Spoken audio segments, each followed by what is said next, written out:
Aloha, beautiful people, planet Earth and beyond. If you're watching this, just making some coffee and wanted to share a quick little tip with y'all. I know it's been a while and winter's almost over, so it's time for a lot of people. Either the winter depression, it's a real thing, the seasonal affective disorder that's basically all of us have, is probably at its peak right now, as spring is taking its time emerging. You might be feeling a little bit bogged down. And as spring emerges, you could also at the same time be inspired and making these new changes and getting the spring cleaning going and all this great stuff. So I wanted to share a tip on how to maximize that growth in the springtime and ultimately get out of depression whatever time of the year. And it's what a lot of the top life coaches in the world, what the most successful people in the world talk about. And it's the idea that progress equals happiness. There's a lot of spiritual talk about just like being in the moment and just, letting everything be. And it's a lovely thought, and there's some truth to that, but that's very misunderstood, and I'm not going to talk about that right now. What I'm talking about is progress equals happiness. So when you are doing something that means a lot to you every single day, just a little bit, it feels fantastic. That's why people play these online video games a lot, especially the ones where you have to tend to like a farm or some sort of city, because that reward system fires in your brain because you feel like you're doing very small but steady progress towards something. You're building something, And everything in nature is either growing or it's dying. We're a part of nature. So you're either growing or you're dying. It's a harsh truth, but it's true.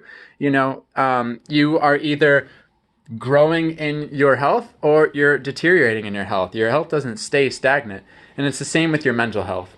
I would say it's more true for your mental health because of the society that we live in.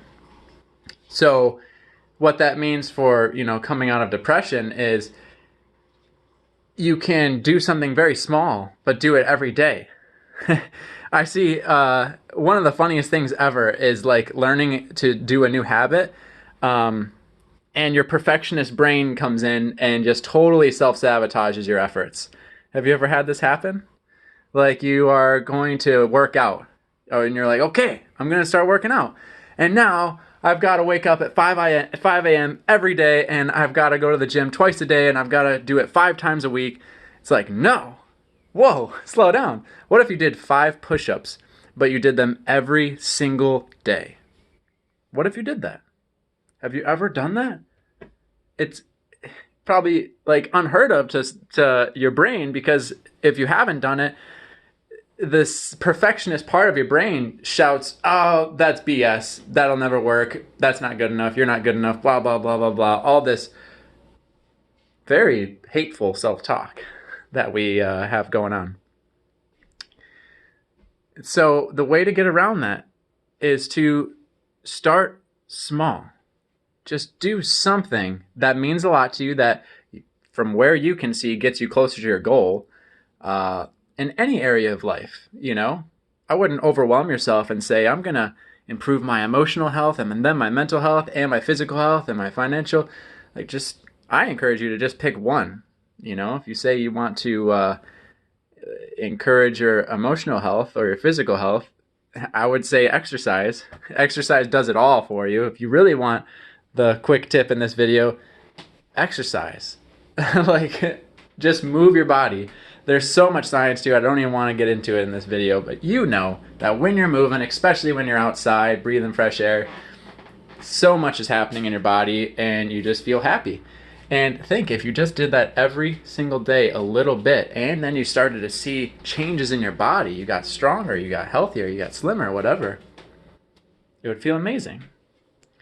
But most of us, we quit after 2 weeks, a month. There's these certain resistance points that happens and we quit because we don't see the reward. And that's another thing that the top life coaches talk about. It's in line with what I'm talking about progress equals happiness. And that is patience and persistence. They don't say those words, I don't think, together. I started saying them, but it's literally like what they're saying. If you ask any successful person, anyone who's reached, a great level of success or is living their dreams, what have you, they'll all say basically the same exact thing. And it's that I just didn't give up. I made a choice and I just kept going in that direction for a crazy amount of time. And that's all that's needed to make changes in your mental health, in your emotional health, and etc. Is you pick the direction to go in and you do small things over an incredible amount of time. Obviously, you can grow it slowly over time, by 10% every month or whatever. But you don't even worry about that at first. You just do a little bit and you do it consistently. You are persistent and you're patient. You don't look for the payoff right away.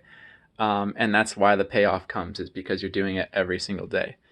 Little testimonial, like if I'm meditating, I fell off of my normal meditation routine for a while. I've been doing a lot of yoga instead, and now I'm back onto it. And to get back onto it, I kind of had to do this same thing to trick myself. I'm like, I'm going to do it every day, no matter what. But I don't have a minimum. I used to have a minimum of like 40 minutes of meditation. And now, to get back onto it, I'm like, I'm going to do it every day, but I literally don't have a minimum. I could sit for 60 seconds, and it's fine. Obviously, I've never sat for 60 seconds, I don't think, unless it's like right at the end of the night. It's usually like 5 minutes, and I'll sit for the 5 minutes, and of course,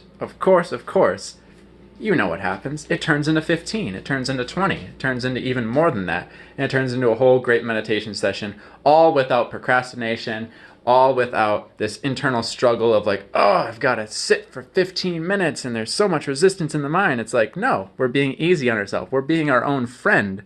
We're being on our side and helping ourselves by not setting a minimum and just saying that the action itself is success, not the result of the action. And that's what I'm getting at. So progress equals happiness. If you want to get out of a rut, if you want to maximize your growth in this springtime, do something for yourself small every single day and be committed to the action without necessarily seeing a result. Don't be addicted to the result. Be addiction to just doing the thing. And I swear that if you do that over a long period of time, you'll get exactly what I mean. It'll increase naturally on its own. And before you know it, you'll be doing a greater version of what you set out to do. If it was working out, you'd be doing 50 push-ups a day, where you just started out doing 5, or you would see changes in your muscles, what have you. So let me know what you think. How do you sort of use this springtime, the time that nature is helping us to make these awesome changes and to raise our vibration, all that good stuff? How do you use it? How do you make use of it? And let me know in the comments. And if you liked this and want more content like it, then just keep up with me. If you could take some time out of your day to like this video, share this video if you found it helpful and want to help others, that'd be awesome. And love you all. Talk soon. Thanks. Bye.